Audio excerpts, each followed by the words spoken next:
students have. And I'm not sure a lot of people know this, but there was a voice survey done at the high school and middle school with the students. And just a couple of the things that was found out is that 61.2% agree that they learn things that are creative and interesting to them. 64 believe that the school is preparing them well for their future. 69 believe that they have a teacher who is a positive role model. 72.5 feel that the school is a welcoming and friendly place, but only 39.4 are proud of their school. So the students are speaking out, as well as the other things that are addressed up here. And it's a great time for, doing the project where the cost of construction is relatively low. The bond rate that we have at the town is high, the interest rates are low, but something else that a lot of people might not necessarily think of, it creates jobs in North Reading. It brings in revenue to the town. The people who would work here would, go out and get lunch and whatnot. So it does bring in economy for North Reading as well. The state did recognize us as a high need out of the projects that were submitted at the same time we were. So that's saying something for the state to, put us up there. And most importantly, our reimbursement rate is right now at 51.53% of reimbursable costs. Failure to pass this project. The capital improvements list that was given by Wade Hardecker had the cost at roughly $10 million. That was more like just the material costs. To actually do the things that need to be done, we're looking closer to $20 million and upwards with that figure. These improvements, they do not address the overcrowding, the underspaced classrooms, the lack of science labs, the removal of asbestos, and the multiple codes that are existing, code violations that are existing. These improvements also do not address the modular classrooms that we currently have. There's 18, 8 at the high school and 10 at the middle school. So once those fell, that will be another cost to replace on top of the creeping up $20 million Band-Aid. Most importantly, there is reimbursement. They reimburse for renovations of a Band-Aid type situation for boilers, windows, and roofs. So the reimbursement that we would get for the project now stands at 51.53%. That would not be any longer. So it's another reason. So that's.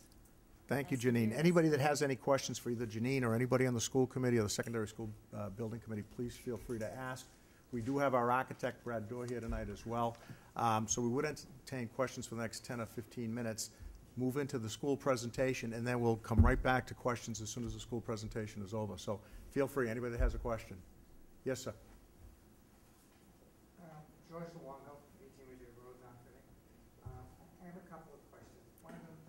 Judge, make sure you speak up so everybody can hear. I'm sorry. I have a couple of questions. One of them is, does the sewage treatment facility become part of this? Because I know that there have been issues with the septic system at both schools, and I was under the understanding that of a project of this type, the current requirement is there had to be some type of sewage treatment facility. There would be a wastewater treatment facility. However,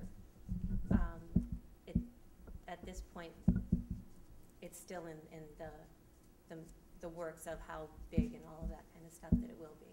You know where it will go on the plot? I do not.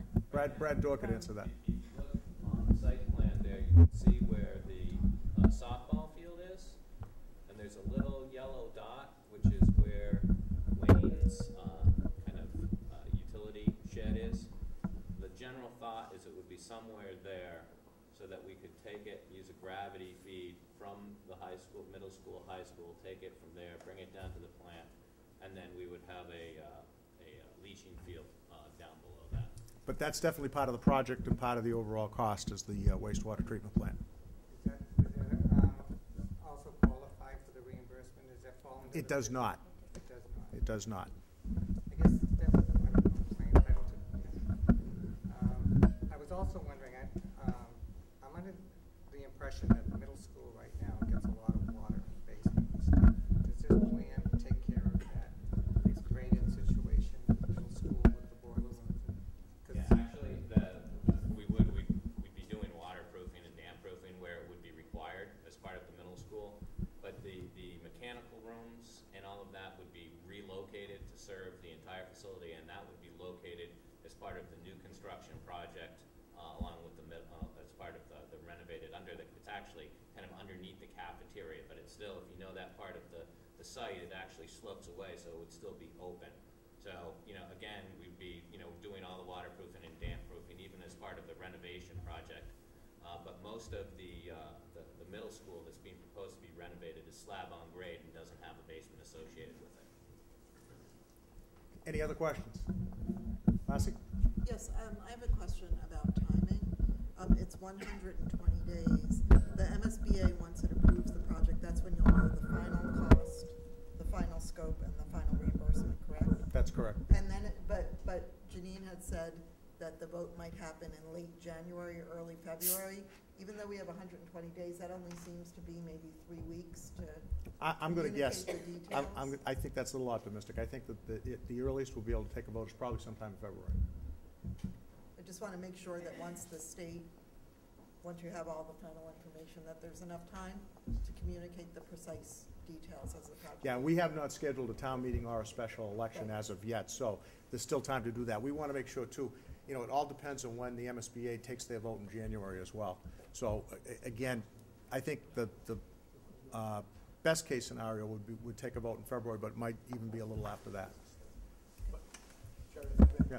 I believe we'll know the project cost and reimbursement in December. Sometime in December. MSBA won't Yeah. vote final approval until January. But we should have those numbers in December. Oh, okay.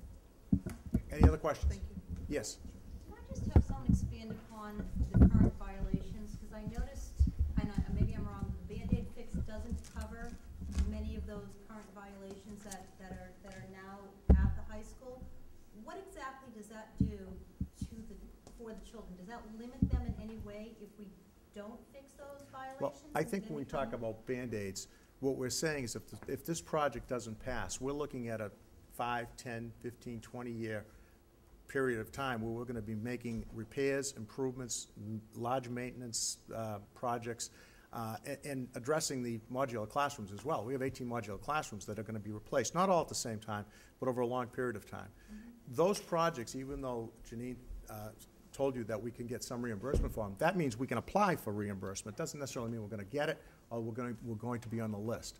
So we're looking at between $8.5 and $10 million of improvements that we feel we'd probably have to make right away, and we show those on our capital plan over the next 2 fiscal years. But beyond that, there's a whole host of things that we'd have to do, including additional classroom space to replace the modulars. And that's probably going to be done by increase the taxes anyway? Is that something that would be done based? It depends on whether it's even approved. It depends on how we're going to pay for it. I mean, we could try to bond it if the town has the capacity to bond it. If not, we'd have to look for an override, and that would be, again, a question for the community as to whether or not they would approve any of those. So there's no givens. This is our opportunity. The MSBA has scrutinized this project very, very carefully over the last 4 or 5 months. I mean, they've been involved in every detail of the planning, along with our architect and our committee.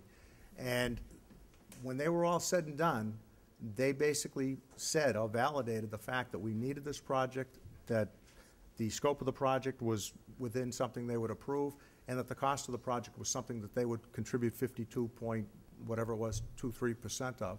So, again, we've had kind of a checks and balances on this all the way through. Jerry, if I could just add, I think, look at it this way. If we don't do this project, we're never going to address the educational issues at these 2 schools. The educational program will be completely ignored. We'll fix windows, we'll fix roofs, we'll fix boilers, we'll fix the septic system, we'll fix all that stuff. And we'll still be having kids in inadequate labs and science in the high school, in an auditorium that's in the high school that's falling apart with broken chairs all over the place that we can't fix because the chairs are too old, you can't find any replacement parts. to kids at the middle school in a gym where the floor has spots that are dead and you bounce the ball and it dies there, and to both schools that are tremendously overcrowded. And lacking in science labs, I mean, that's one of the big parts of this project, is to put new science labs in both. I think we only have 2 at the high school, we need 4. Same at the middle school. So the current gym space at the middle school will become science labs. So Mel's absolutely right. The programmatic needs aren't even addressed in these so-called repairs and maintenance projects that we would have to do over the next 3, 5, 7, 10 years. And again, I'm not going to suggest or say that we're not going to have an opportunity like this again, but I'm not sure we're going to have an opportunity like this again.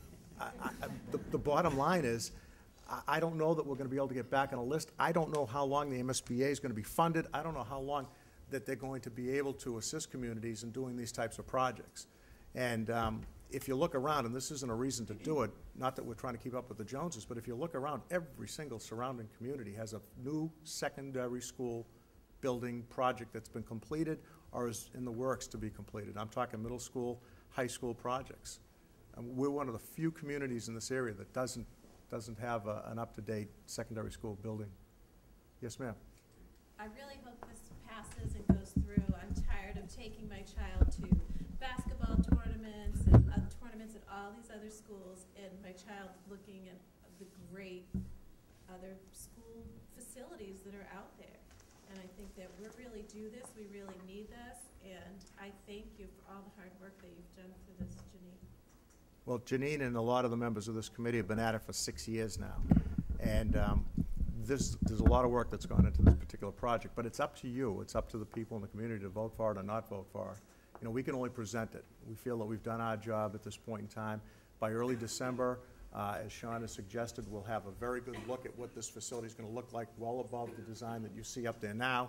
We'll have a better idea of the cost, although certainly the $96 million cost is what we're working off of right now. But I'm not sure how many more opportunities we're going to have for something like this. Other questions? Deanna?